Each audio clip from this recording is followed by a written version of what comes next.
I'm going to tell you a story about a lawsuit, and it underlines the importance of protecting your assets now because this touches the hearts of so many Americans.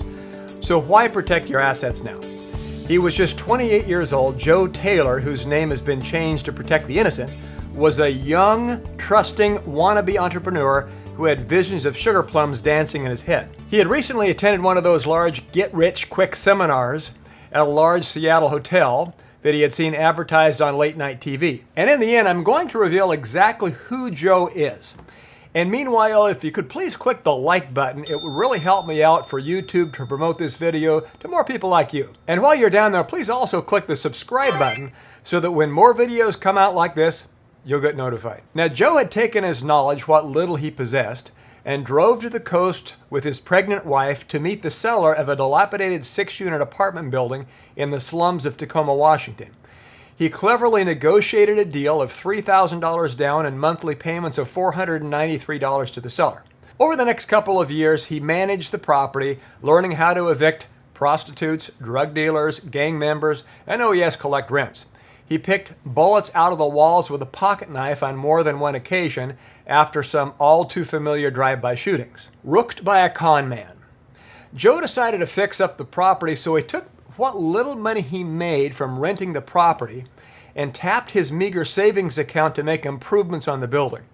A fellow church member introduced him to a contractor at a friend's housewarming party. The contractor, who had recently joined the same congregation, was in his mid-40s, new to town, handsome, well-groomed, and smooth-talking. The contractor said he desperately needed money to pay some back taxes. Moreover, he would do the work for cheap if Joe paid him $8,000 up front. In exchange, he would paint the building inside and out, replace the cabinets, put in new floors in all 6 units. Joe obliged, thinking he was both helping out a fellow parishioner and getting a bargain. The trusting soul. The inevitable happened. The contractor spent the money on his taxes and had none left over to finish the job. So the builder approached a factory financing company, a real break-your-knees joint on the Seattle waterfront, to obtain a short-term loan. The work ensued, and 30 days later, the contractor had a problem. The factor financing loan became due. Shortly thereafter, the contractor asked Joe if he could borrow money to pay it off. In turn, the contractor would get another loan from the factor financing company to repay Joe. Joe complied and paid the contractor's lender directly. The contractor got a second loan. The contractor repaid Joe, and the fix-up work continued. Subsequently, the same scenario occurred 2 more times, with Joe getting repaid and the contractor continuing the job. The heartbreaker. Then the world collapsed. Joe got a call from the lender that said the $70,000 loan was due. What $70,000 loan? Joe asked. The contractor had been forging Joe's signature on the factor financing documents. Joe had been set up. The contractor had Joe repay the loans directly to the lender to make it appear that Joe and the contractor were in cahoots. The day the big burly guy pulled up in front of Joe's house with the lawsuit papers was the day that Joe and his wife brought home the couple's second child from the hospital, a newborn son. The lawsuit battle.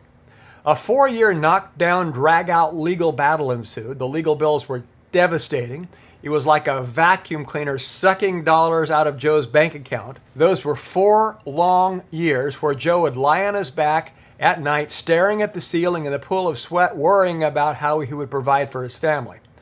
Would the family of 4 be kicked out on the streets, homeless, begging for pennies? Then he would look to his left, and there was his wife lying in bed in a pool of sweat, staring at the ceiling. Research revealed that the contractor, a former drug dealer, had for years run a chain of cons from Hawaii to Texas to Florida, leaving a string of victims in his wake. The wake-up call.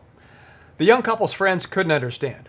You guys are just victims. Can't you just tell the courts this? Can't you just tell them that?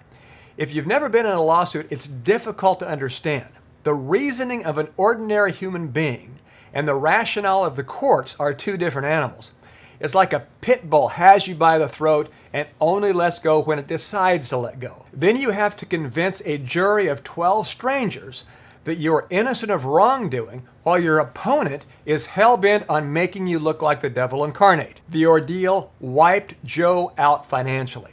Lawsuits take lawyers, and Joe had no money left to pay them. The lender seized Joe's small apartment building, Plus, the legal bills had left his bank accounts dry. Thereafter, he and his wife filed a no-asset bankruptcy. Thus, it left them penniless. What's more, the contractor ended up in prison for 9 months.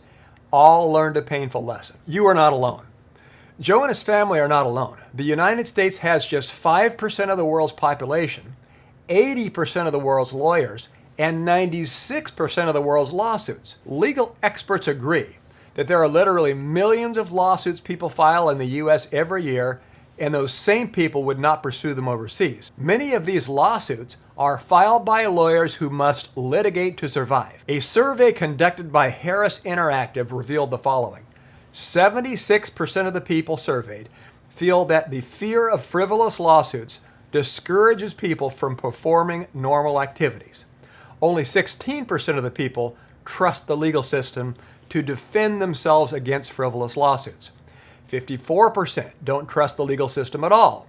94% agree that there is a rising tendency for people to threaten legal action. 83% feel that the legal system makes it far too easy to make bogus claims. 56% believe that fundamental changes are needed to improve the civil justice system. And the most revealing result was that 87% of Americans surveyed agreed that the justice system was used by many as a lottery by filing lawsuits and seeing how much they can win. Joe went on to become the CEO of the largest asset protection firm in the United States, with some of the top asset protection attorneys and consultants on staff to protect people's assets from the dangers of lawsuits. Oh, by the way, who is Joe?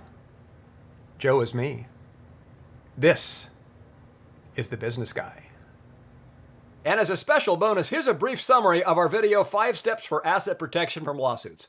I hope you enjoy it. Asset protection has a window of opportunity. If a court places a freeze on your assets mid-lawsuit, it's too late. So take advantage of these asset protection tools while you still can. The true beauty is that an asset protection trust can also have estate planning provisions for transferring your assets to your heirs upon your passing. So one asset protection tool can provide you with multiple benefits. Asset protection from lawsuit summary. The more assets you have, the more protection you should seek, whether the assets are for personal or business use. Lawsuits with business partners can take personal assets, as can personal tragedies such as divorce and foreclosure. And one is well advised to protect business assets from threats such as malpractice lawsuits. No one should ever assume that he or she should not be sued. In fact, 78% of people in lawsuits never thought it would happen to them. It happens all the time. And it's important to understand what sorts of issues you could come across. There is employment discrimination to personal guest liability. Then understand what actions you can take before a lawsuit occurs. These include setting up an asset protection trust, fully insuring yourself, separating your assets, utilizing your retirement accounts, considering legal tools that protect your home and property, and even eliminating your direct ownership of assets entirely through the use of LLCs and asset protection trust. Now, the most important thing to remember is that you should not wait to protect your assets. Once a lawsuit strikes, it will look a lot better in the court's eyes if you set up your legal fortress before a battle arises. Call us or fill out a free consultation form on our website for more information. Please like, subscribe, and share this video with others. Thanks for watching. This is the Business Guy.